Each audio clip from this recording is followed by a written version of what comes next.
Hey guys, it's a really cold Sunday morning in Cape Town, and at least it's not raining. I mean, we need the rain, but we've had like a week's worth of rain.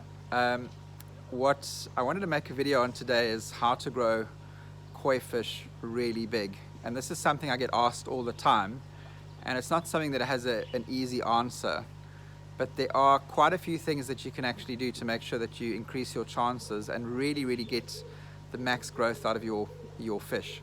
So I'm going to take you through the things that I do on my big pond to maximize growth.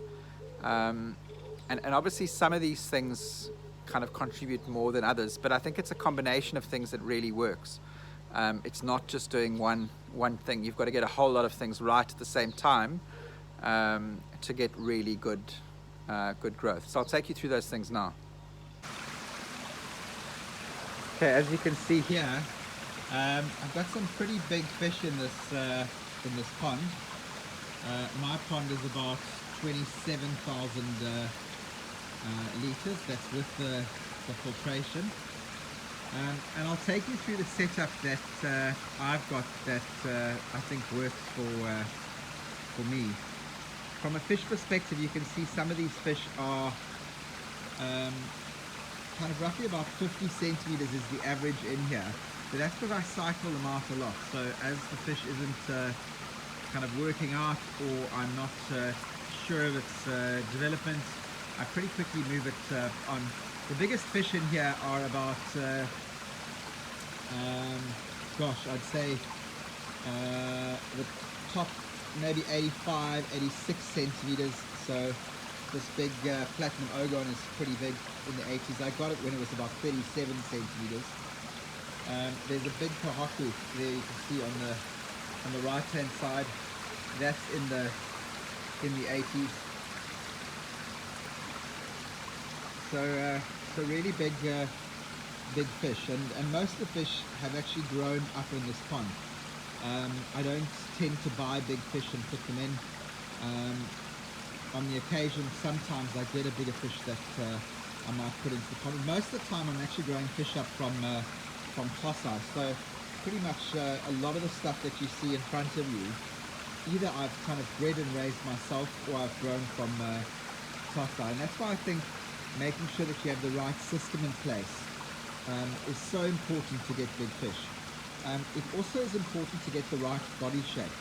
So I'll talk about all the different components that I think you need to actually get these things right. So let me start with the first thing, which is very important, is filtration. And you'll see I've got two very big bucky towers. Inside here, I've got oyster shells, and then I'm basically passing the water through filter material. There's a couple of thousand square meters. There's a couple of square meters worth of filtration media here. I've actually used Caldas for the most part, so the water is actually flowing through Caldas, and I've got three very big trays. And you'll see I've got two sets of bucky showers. For me, the bucky shower is essential in terms of getting really good quality water. So most of my water gets fed back through these two bucky showers. And each bucky shower is powered by a pump. Now obviously it's expensive from an electric perspective to power two pumps, but I've got them on their lowest flow rate, which is about a third of its normal capacity. But yeah, I've essentially got one pool type pump per bucky shower. So that's the first part of filtration. I'll show you the rest of my filtration now. While we're at the pond, another part is a jet that I've got coming back into the pond. This is split into two, so some of the water comes through here, and the rest of the water comes through a protein skimmer. So there you'll see a protein skimmer tower. All of that is full of biomedia, and then the foam pumps out the back. I think a protein skimmer adds a huge amount of efficiency in terms of growing bigger fish. It keeps your water in better condition. It removes the proteins. Your water is clearer. I just think it helps a huge amount. I haven't always had one on, but I can definitely see the results since I've put the protein skimmer on. So you've got the two big bucket showers in my pond working with the protein skimmer and then a jet. What I sometimes do just to get the water agitated up and maybe stir things up from the bottom of the pond, because sometimes, you know, I do get stuff settling on the bottom that doesn't go through the bottom drains, is I turn the protein skimmer way down, and I pump everything through this jet to get lots and lots of flow. The fish also like swimming in the flow, and I believe the flow also helps with growth and body shape. The fish exercise more. If they exercise more, they build better shape. If they're building better shape and they're exercising more, they're burning up more energy, so they need to eat more. So that's a really big consideration as well.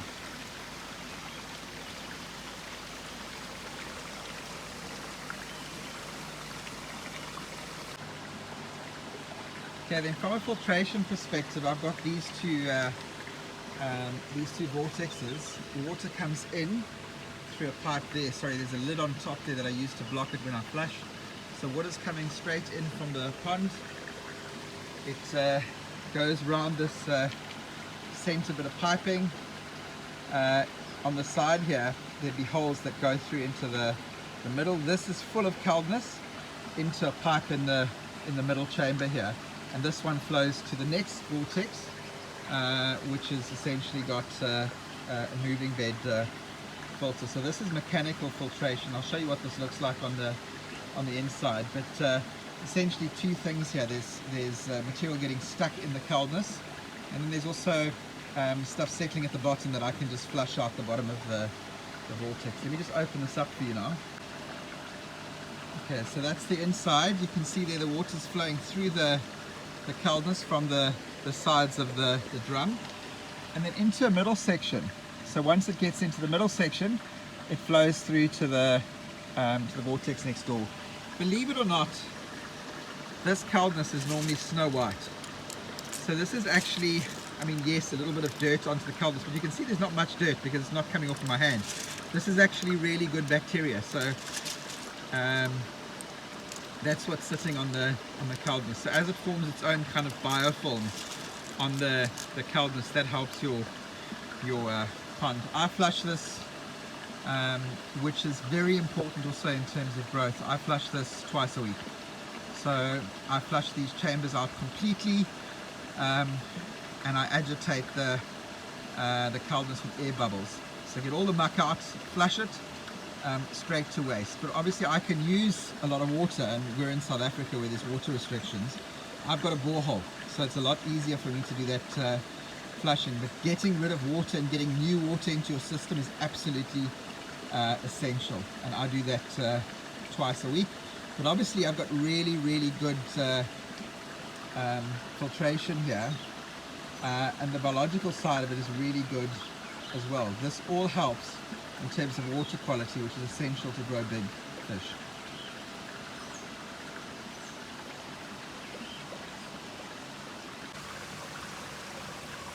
The other thing that's very important is oxygen. So making sure you get enough oxygen in the water. So if you look at it, I've got oxygen coming through two bottom drains. Only one of them is on at the moment. So coming up from the bottom, helping that water move around in the pond. I've got oxygenation happening in the two bucky showers. I've got oxygenation happening in the protein skimmer. And then I've got oxygenation happening in the last vortex that I've just mentioned. And I'll show you that now. It's a bit noisy, so I won't do much talking there, but I'll just show you how that works.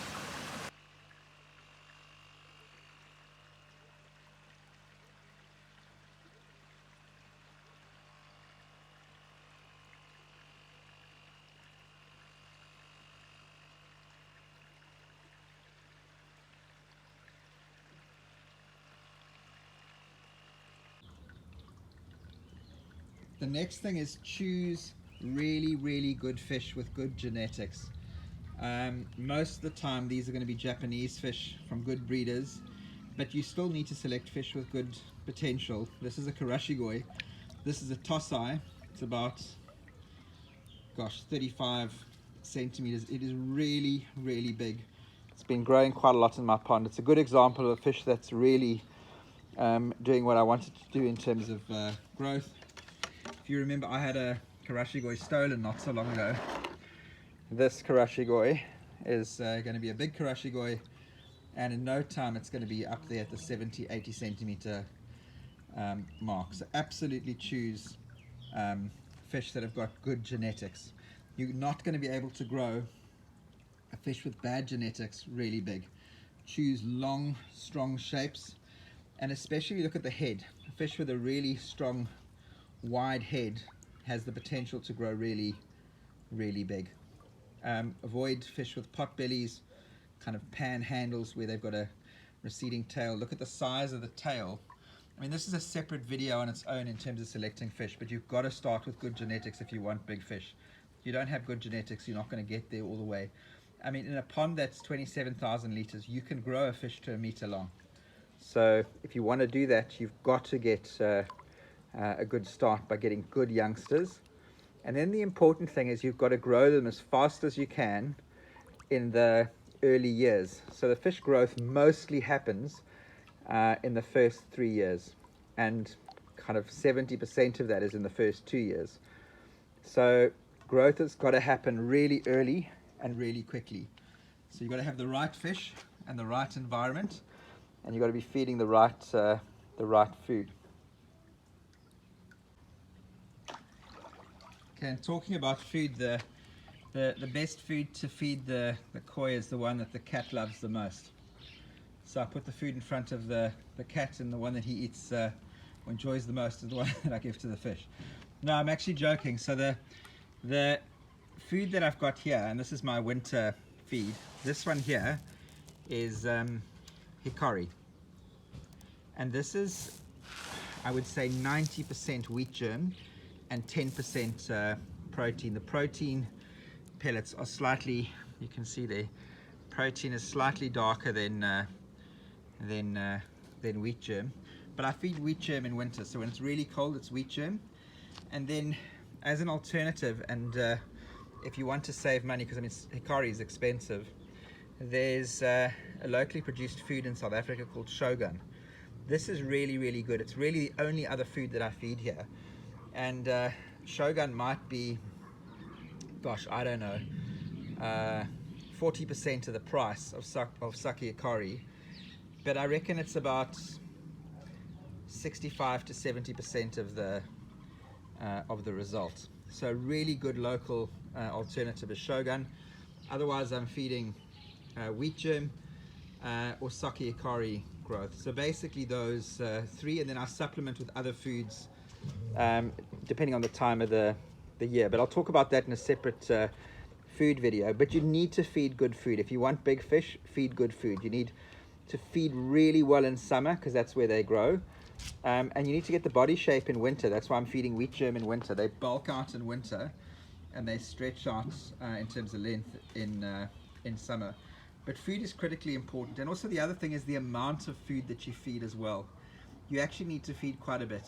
I feed multiple times a day, but you've got to feed what your filtration can handle. But in nature, the fish are eating all the time. They eat when they're hungry.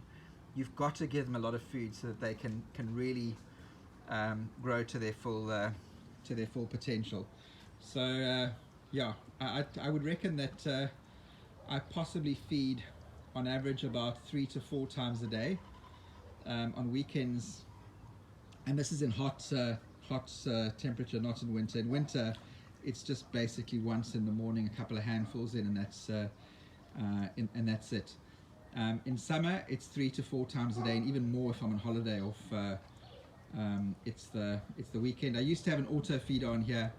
I couldn't manage with it. It kept on giving me problems, and every now and again I'd have a whole 3 or 4 kilograms dumped into the pond. It was a bit of a mess. And also it takes your relationship away from the fish. So with an auto feeder you tend to kind of leave them and let the auto feeder do its job, whereas if you are feeding and hand feeding, you actually get to see the fish a lot more often.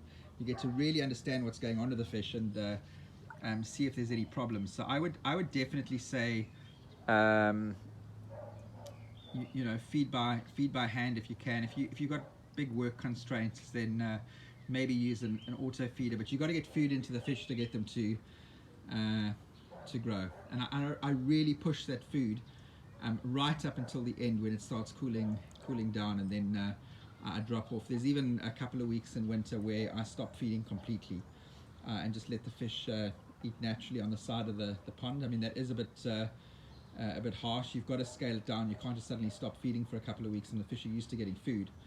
But I do cut down on feeding considerably in colder weather. The big question is, well, how much do you feed? How many grams per fish?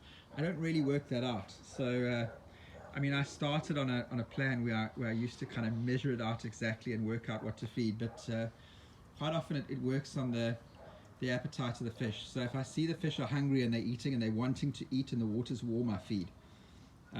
If the fish aren't eating, I don't feed. I mean, the important thing is not to get waste food into the water. You don't want the food hanging about in the water, and you certainly want everything to pass through the fish so that it can get into your filtration system. But yeah, food is critically important in terms of getting size on fish.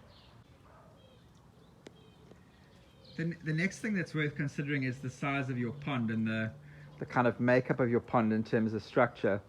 You definitely need more water to grow bigger fish, but that's not always the case. The important thing here is stocking volume. So if you look at my pond, I've got too many fish in my pond. I mean, I'm fish crazy, so I like overstock, but at the same time I'm still getting decent growth. I mean, there used to be a kind of rule that said 1 meter of fish length per 1,000 liters of pond water. If that was the case, I should only be having about they would say 27 meters of fish, which is a huge amount of fish. You can multiply that out and go, you know, 1 meter of fish length per 3,000 liters, or 1 fish per 3,000 liters. Then I'd have 9 fish in here. So maybe that would be a far more kind of reasonable number if I wanted to get big fish. In this pond, I would say if I really wanted big fish and a stunning setup in terms of size and give them lots of flexibility in terms of growth, maybe I would do about 12 fish, which is 2,000 liters per fish. I've got a lot more in here, but I've also got lots of tosai in here. So those are not in here permanently. Lots of those guys are in here temporary. They'd be moved out as they kind of move on. But the important thing for me is also to get some of the fish with good potential and grow them even bigger. Look at the bulk on some of the fish. You can see they're benefiting from the wheat germ in winter. Look at the sankey here coming past. That's genetics, and that's bulking from really good food. So yeah, you don't need to have massive amounts of water. I think anything that's over 10,000 liters, you can grow really big fish into the 70 odd centimeters. Just monitor the amount of fish that you've got, and as the fish start growing bigger, cut back on the number. It's interesting, there was someone I knew that didn't stay that far from me that literally had, I think it was about not even 2,000 liters, and he had 3 fish, and every 2 years he basically went from 2 small fish, or 2 or 3 small fish, to getting rid of those fish, passing them on to people with bigger ponds, because they'd grown to 60, 70 centimeters in 2 years in his pond. But he literally only had 3 fish. He fed them like crazy. He had good filtration, and he had 2,000 liters. So you can do it in a smaller amount of water space, but also look at what's kind of reasonable and what is fair on the fish. I mean, you know, big fish need lots of space. You can't restrict them. That's why I also say, if you're going to put fish in a fish tank, make sure that's a very big fish tank. And also, it's not fair to put big fish in a fish tank. Put them in a small fish and let them grow in the tank and you know, develop to the size. The other thing that's interesting about pond size is depth, and everyone has got an opinion on what the depth should be of a pond. I don't know exactly what the right answer is here. You know, there's a lot of talk about, you know, really deep ponds allow you to get fish growth and body shape as the fish is kind of building muscle, swimming up from the floor. The other thing is, if the pond is too shallow, when the fish is feeding face down, you know, if the tail is touching the water surface, it stops growing. I mean, that's also something I've heard. I don't know if that's an urban legend. But there's different opinions in terms of depth of a pond. The truth is, I've actually seen really big fish in shallow water, in deep water. It hasn't really made too much difference. I would say the kind of best solution is possibly something around 1.2 meters, which is what this pond is. It's 1.2 meters right round. That's a good solution for me. I think deeper ponds have colder water. At the same time, there's more stability because you've possibly got more water volume in your pond per surface area space if it's deeper. But you know, this works for me. I also think in summer with a 1.2 meter pond, the water warms up really nicely. So I get warmer water. In warmer water, you get faster growth, and you've got to make use of that summertime to get really, really big growth. Believe it or not, that kwaku at the back there, that's bulked so nicely and looking so good, is actually a male. So that's good genetics, good pond environment, good food, and just looking after it really, really well. And that's a male that does really well at koi shows. But bizarrely, I mean, that body shape is a male fish. I tried to breed it a couple of times and nothing ended up working, and then eventually worked out that I was actually dealing with a male. I couldn't believe that the shape of the fish, that it could actually be anything but a female. But yeah, it's a male. Great bulk.